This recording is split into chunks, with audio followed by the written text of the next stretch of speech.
Hello, my name is Lou Pierozzi, and today we're going to be talking about light and how it relates to the elements of three-dimensional design. First, I think it's probably a good idea to go ahead and give a definition of what light is. Light and shadow on the surface of forms, qualities of light, actually reflected by an object's surface. Light changes might be affected by the addition of color to the surface of a work. And sometimes we think about the term value is used instead of light when we're talking about the elements of three-dimensional design. So just remember, they're kind of similar. You'll really see the term value used for two-dimensional design, but three-dimensional design, light seems to become that real element. So again, you can decide which term you want to use a little bit, but I'm going to go with light. So let's talk a little bit about value. Okay, value is the degrees of lightness, and darkness is a characteristic of color. So what does that mean? Well, if you look around, you can see the surfaces seem to change color as they curve away from the light source. A wooden desk may appear yellow on the top where it catches the light, and the dark brown on sides away from the light. These differences are actually changed in value. Brown is a dark value of the hue we call yellow. Okay, what does this all mean? Well, let's get into it a little bit, okay? So let's take a look at this photograph, which is beautiful. I found this one on the internet. I can't read the artist's name, but I really appreciate this. We really notice value when we look really at old black and white photographs, I guess new photographs too. We can easily see the range from black to gray to white values. So if we look at this, we see the white here, we see a little bit of gray here, we see the black value here, and here's black, and here's a darker black, right? And so here's a gray, and here's a lighter gray, and here's white, and here's total black, right? So there's quite a bit of a range as we go from black to white and everything in between. So if we take a look at this piece, if we're going to compare value, I think Frank Lloyd Wright's Falling Water House, which I think is in Pennsylvania. I haven't seen it yet, but it's on my short list of places to check out. But I really love this if we're taking a look at this at a black and white photograph when we're talking about value. So if we look at this sort of rectangular concrete block that's part of the home, we notice there's a lot of different value. Now, if you put each section or each side of this and gave it the same light quality, it would be the same, right? We know it's kind of in our head, it's all the same. But the way the light reflects on this piece, it creates different value.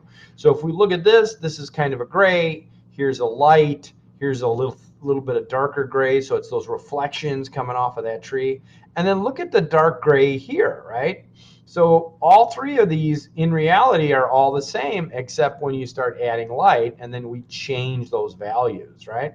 Here's a really black area, here's a very dark black area, here's a lighter white. And even if we look at these bricks, do you see how these stones with the use of light creates that sort of textured surface? It is a textured surface, but that light enhances it, right? So let's take a look at the Washington Memorial, and we're going to compare value. So here's the, Abraham Lincoln statue, and we can begin to, now it's pure white, right? Now this probably needs a good washing a little bit, but overall, this should do a really good job for talking about value. So if we look at this sculpture, this side's darker, this side's lighter, right? Here's the light hits, it brightens it up in this little back of his cloak or vest or whatever he's got there, maybe a jacket, I'm not sure. It's a little darker, right? The bottom of this is slightly darker. And if we look at his face, we see a lot of values, right? So it really emphasizes that. Here we see darker values, here we see lighter values, right? And so everywhere we look, even in these creases, it gets a little bit darker. And look at the shadow casted upon his hand, okay? So we know the light is sort of coming this way because this, it hits on these edges and the other side is a little bit darker. Look at how dark that is. So we can talk about this as like kind of a gray scale. Okay, so we have a white object that goes to gray, and there's probably even some blacks in there. So this is a 16-step gray scale going from black to white. But really, in reality, scales have almost unlimited, it's almost unlimited, right? So if we look at this and this, we could probably add another one in between or 20 in between, and so that there's a slightly grade toward black or a grade toward white, a value, I should say. Okay, so we really want to think about this because it's really important for light. We're going to kind of come back to this because remember, we're already starting to talk about black and white and these sort of grayscales. Now, usually, however, when we think of color, we usually give it one value, right? For example, red. I mean, if you close your eyes, you'd think of red as just being one color. But in reality, it normally has many values, like old black and white photographs. Remember the ones I showed you just a little while ago? A lot of values from black and white. So I wanted to show you Mark Rothko's piece. He's a painter, but it's kind of a good example. If you look at it on the surface, you just think it's red. But when you look a little bit deeper, you're going to notice there's a lot of other colors in there, right? So here's the red, here's a red orange, here's a little bit, I don't know what he's got going on here, but we can notice there's a color change, right? And so again, we can think about red, blue, yellow. They all have values, right? They all change with the use of light, and we can make red lighter or we can make it darker. So let's start to break down how we may want to see light or how we want to use it as an artist, really. That's sort of what we're getting after, right? So the first thing we can talk about is natural light. What's natural light? Well, that's kind of an easy one, right? The light from the sun used to enhance the artwork. So if we take a look at Alberto's piece, Alberto uses the natural light to enhance the artwork. The sculpture changes throughout the day as the sun moves. The rugged, textured surface of this piece uses the light to complement the piece to create more drama. He uses the power of the shadows. So think about how interesting this piece, this bronze sculpture might be able to, how interesting it might be to check it out at different times of the day. As the sun sort of moves across the sky, those textured surfaces become really interesting. They get more emphasized. They create more drama. Okay, so think texture is a great one. Changing angles, a great one to really play with that light, that value, color. Now, most of us live in the Chicagoland area. You know, I was born and raised in Chicago. So for those of you guys in the class that are in the Chicagoland area, you sort of are very familiar with this line, right? It's at the Art Institute in Chicago. Hands down, one of my favorite museums I've seen. We've got American Goth, we got Nighthawks, some really beautiful Picasso. I mean, just, you know, definitely worth a visit if you come to Chicago. I love looking at these. There's so much drama that's created by that natural light on these figures, right? So we see this go into shadow, and that textured surface really emphasizes that drama. But remember, we don't need to use representational art to use the natural light for working for us. So let's take a look at Tony Craig's piece, right? If we look at that, we notice, you know, these edges create these sort of different values. Again, if we really think about it, it's all the same color, right?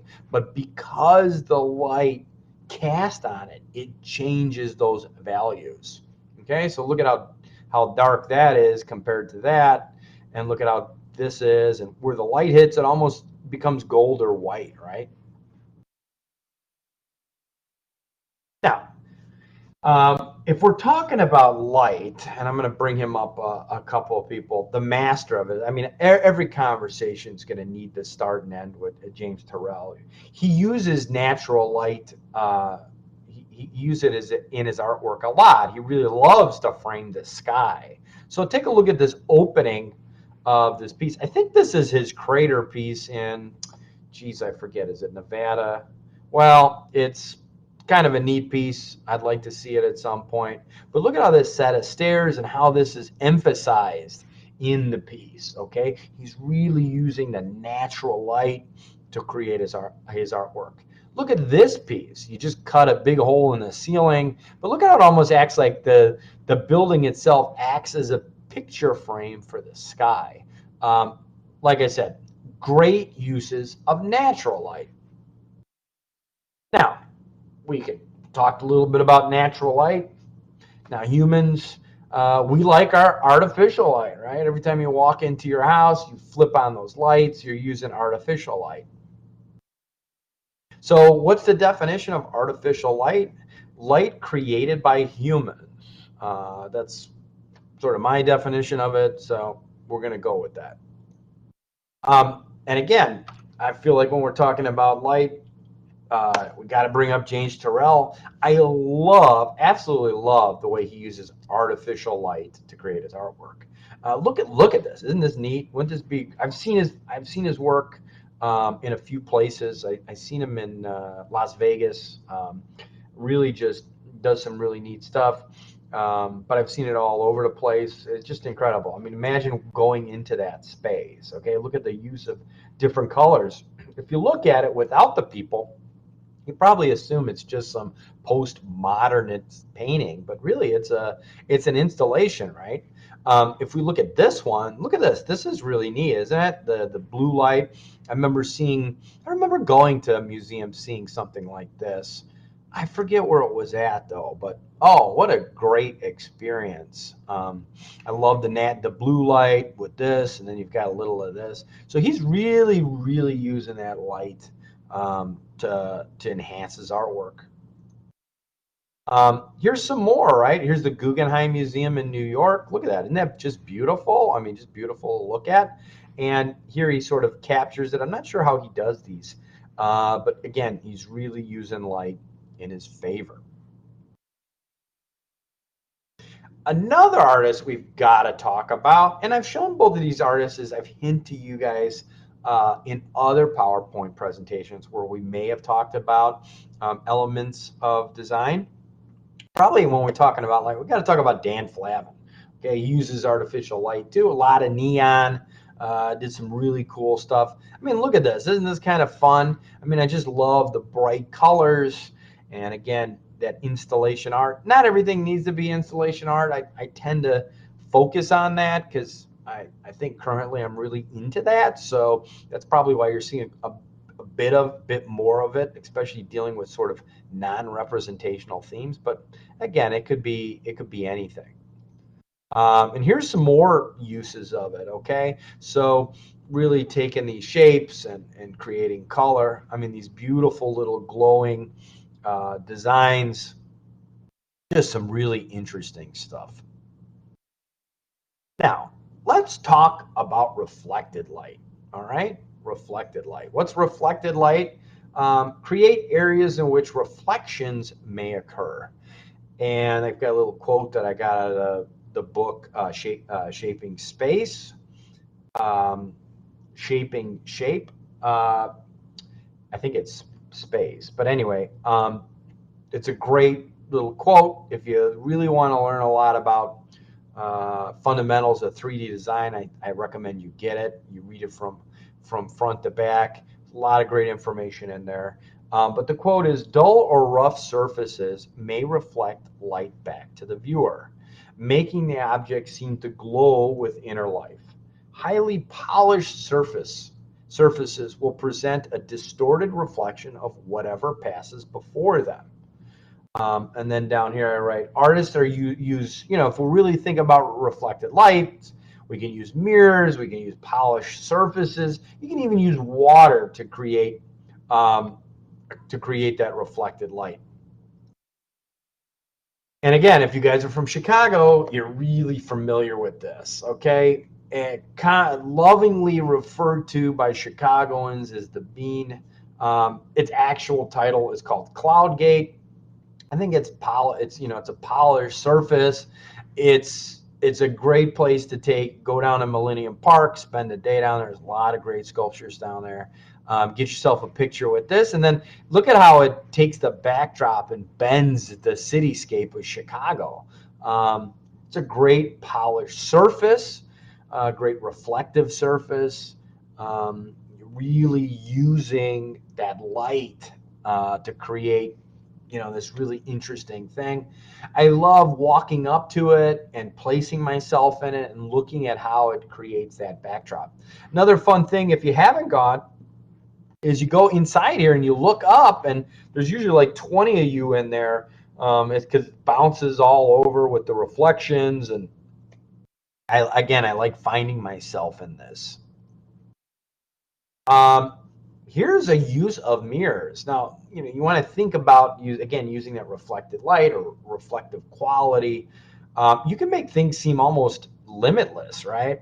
So here we have a few sculptures, but you throw some mirrors in the back, and man, it looks enormous, right? You can take a decent sized room and just make it feel absolutely massive. And the same artist used it here. Look at that. This guy's like floating in outer space. I think it's just really neat use of mirrors, just to get it to keep bouncing and reflecting off itself. Here's a fun one. I would say a little creepy too, right? So if we look at this, look at these figures, right? It's something out of that Predator movie, but they're like made out of mirrored stainless steel and aluminum. And here's another figure, right? So whatever's in front of it is just reflecting and bouncing off of that surface and creating this really engaging curiosity pieces, right? I love the visual puzzles that are created for the viewer that's here. And I like the natural landscape as well. It's probably a little bit of natural light thrown in there too, right? So remember, not everything needs to fall into one category. It can fall into a couple of different buckets when we're talking about light, and certainly elements of design, three-dimensional design as well. Here we see water is being used to create important reflections. So look at this. So you almost have two figures, right? You got one here and you got one here. This is the same guy that did the last piece. And here, look at how important this reflection is, right? The sort of mirror image, really using that water to really to create almost this visual circle that's creating with dance, right? Kind of just endlessly loops in on itself. Now, I've shown you this piece before, especially in terms of movement. I believe it's at Versailles. And these reflections are very, very important, almost making it appear that, these horses and these people are doubling in some ways, okay? So those, next time you're out and about and you're seeing a pool of water, pay attention to those reflections, right? So something like this at Japanese garden, I'm not sure where this is at. Look at how important this is. Look at this reflection. Look at how this now occupies that amount of space. And look at how these mountains occupy this amount of space.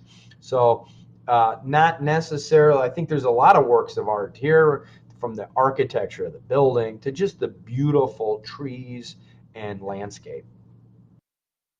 Okay, now we've already kind of talked about this a little bit, but light is medium, okay? Like just literally taking the light and using it as the most important element within our artwork. And so what is the definition of light as medium? Well, light itself may be the medium, okay? So let's take a look at this. These stained glass windows are such an important part of the piece, right? That using that natural light to come in there and fill up these colored panels. And look at how it's all just spaced out all over this wall, right? We saw Dan Flavin's piece. Again, he's just using sort of these fluorescent lights colored lights and creating just the light is the medium itself. And also the tribute of light that's in New York, where the Twin Towers had fallen. Taking, I think they set this up only on 9/11, if I remember correctly, but they just shoot lights into the sky. Uh, we're using that light actually as a media to remind us of those towers. Something I haven't seen, but it's high on the list. I'd really like to go and check that out. And that's it. I hope you enjoyed my PowerPoint presentation of light as an element of three-dimensional design.